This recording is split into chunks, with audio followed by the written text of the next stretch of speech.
Hello everyone, and welcome to another video with me, Umber Rays, and welcome to a new video typing, which I am calling Everything FFBE.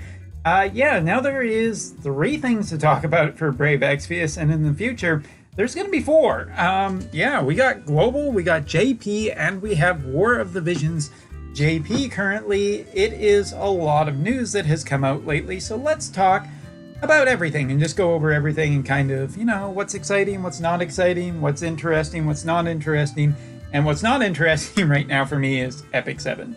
Man, that game's in a slump for me, but that's okay. There's plenty of things going on otherwise. So let's start with War of the Visions, the newest addition to the Final Fantasy mobile phone division. And so far, War of the Visions is off to a fairly decent start.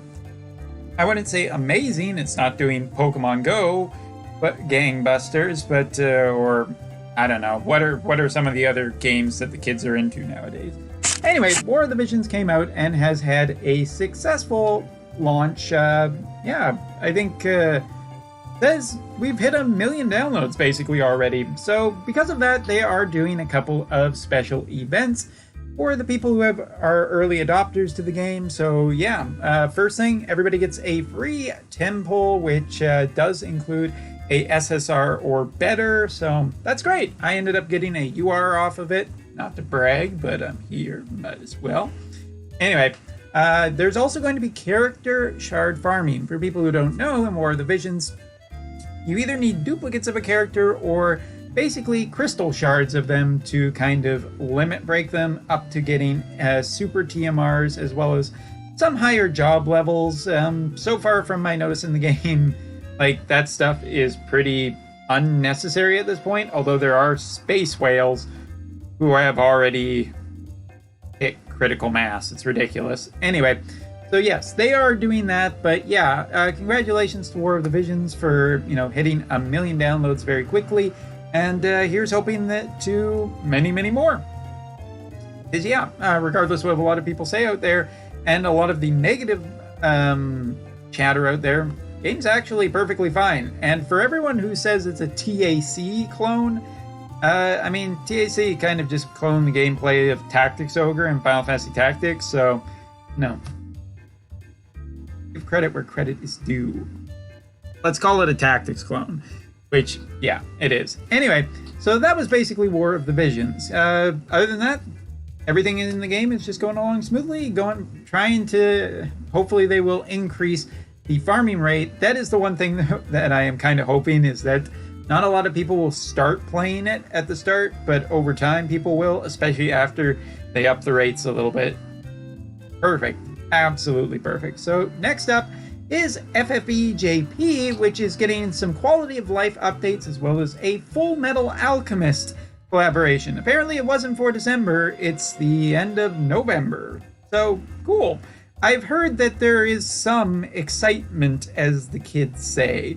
So let's go over first the update. So there's going to be a maintenance update, an app update for the JP side that will include the raid, event, and banner for Full Metal Alchemist. There's also going to be a story update, Season 3, Chapter 4, Part 1, Square Enix Bridge Mail Magazine registration, that's a mouthful, adding chain family icons, this is one of those quality of life things, equipment screen updates, you can favorite equipment displays at the top of your equipment screen, that's something that I think is long overdue, and a revamp of the optimize button and filters. So this is great news. Even if I don't play the game anymore, for people who are playing the game, the idea that you can have just, better quality of life, great, that's fantastic. That should happen, as often as they can get it out. So the equipment screen update, optimize button revamp, can select conditions. This seems pretty standard, as a lot of games kind of have this, whether it's for offensive or defensive. There will also be a favorite function for equipment and materia. These will be displayed at the top. Oh, cool, materia too. That wasn't in the earlier description, but that's fantastic.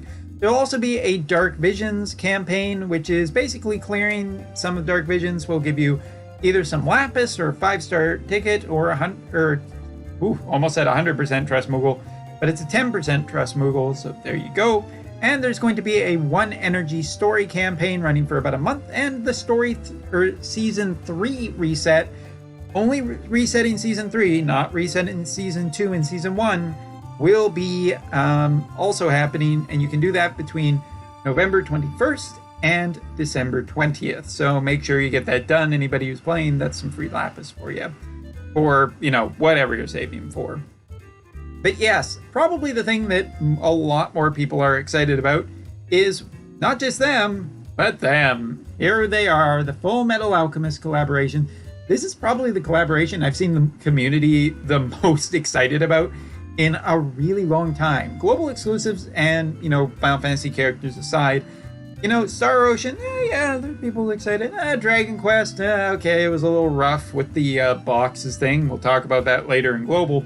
But yeah, the Full Metal Alchemist raid, there's a lot of excitement for these characters. And fair enough, great anime, fantastic anime. So what can you see? Well, there's going to be the raid boxes, of course. There's going to be some craftable items for all you FMA fans.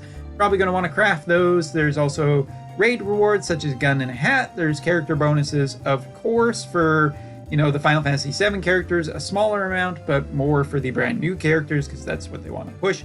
It will be a collaboration banner, so it is a limited time only. 5% rainbow rates with a 3% feature. That's better than some of the other rates this month that have been 2%. Anyway, but it's 1% for each 5-star. And each 10+1 comes with a random panel item. The panel items can be exchanged randomly for some bonuses. I've basically seen that about 45k lapis will get you everything, which, considering how expensive some of the other banners have been lately, cool, great. So yeah, we are looking at a bunch of new characters. Winry Rockbell is a 3 to 5-star. Nice to see Winry, I really like her. Riza Hawkeye, Roy Mustang, Alphonse Eldrick, and Edward Elric. Riza getting the 4 to 6-star slot and 3 5-star units. Not that I think anybody will complain on this. I feel like this is a banner where they could have put maybe all 5-star characters and people would have been like, cool, I need them all.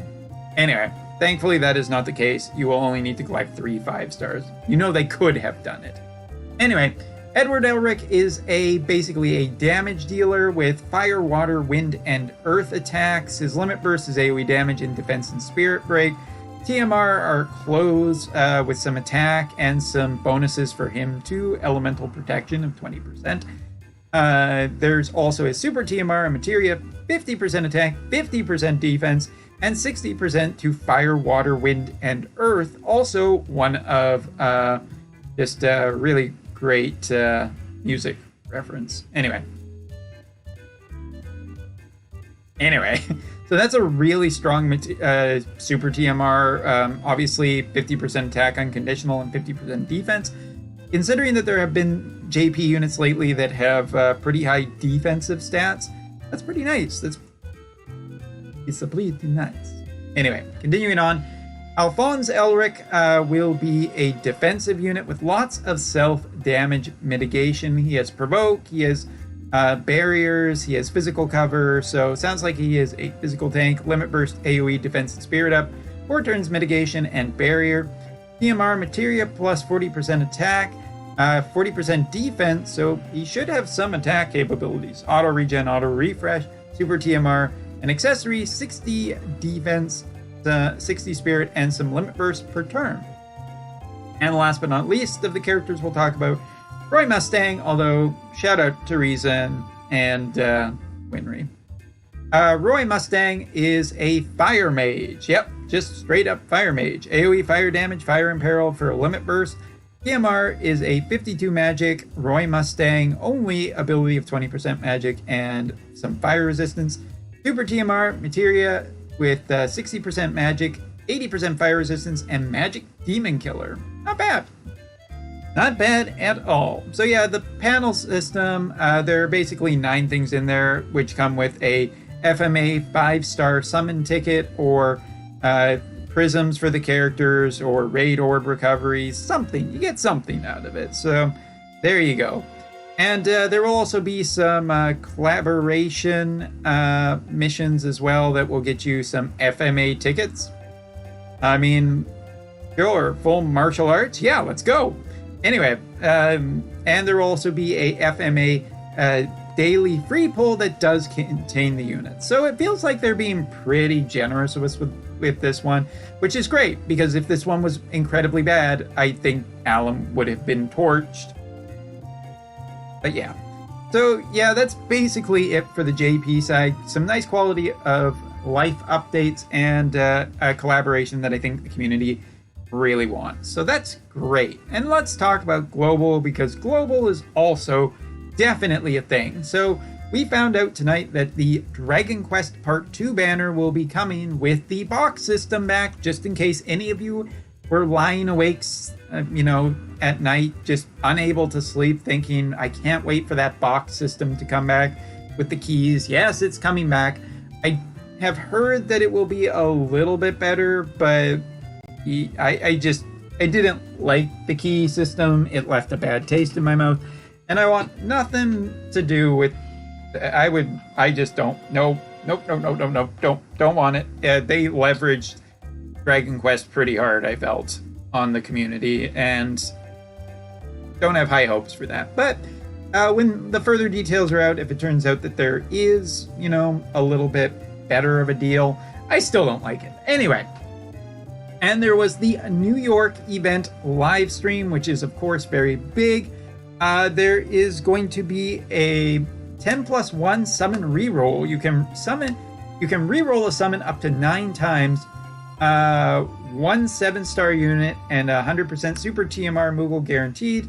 3 types, 10+1 banner available, physical, magical, and support. Summon will be performed through direct purchase at $45.99. There's the gummy. I know, and yes, I know there are people that drive crazy. That's why I do it, just to drive a little bit crazy, because you wouldn't respect me if I didn't. Anyway, yeah, the reroll idea is pretty cool. It was something I was a fan of at the start of Epic 7. Cash only up front.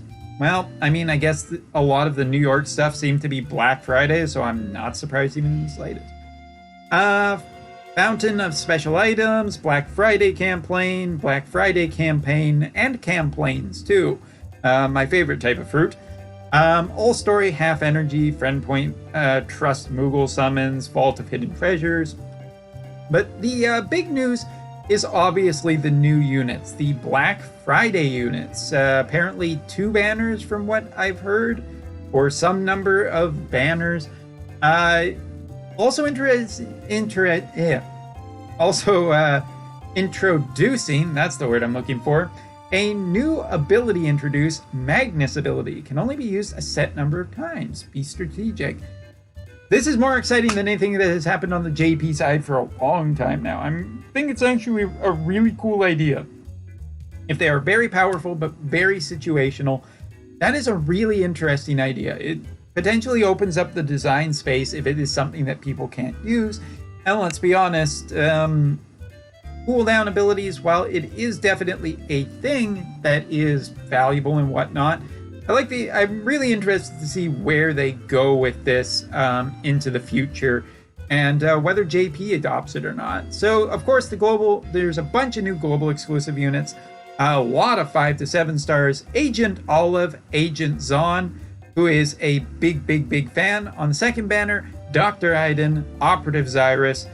So, yeah, Agent Olive. Olive is definitely a sweetheart, I feel like, of the global community, because she was one of the first global exclusive units, so it's cool to see her back.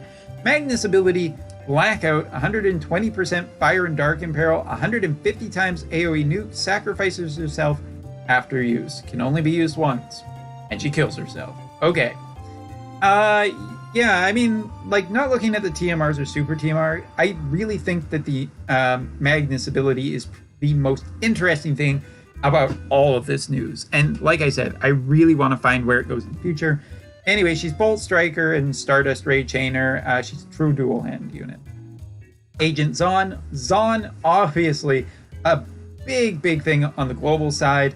I feel it's pretty safe to say a fan favorite, where as if you look at the JP side, not so much. So he's a dual wield unit, can use mirror abilities, limit burst chains with, I do believe it was said King Rain? Chair Rain, as we know him. A message I must answer later. Magnus ability, Black Mirror, removes certain beneficial effects from an enemy and copies those effects to himself.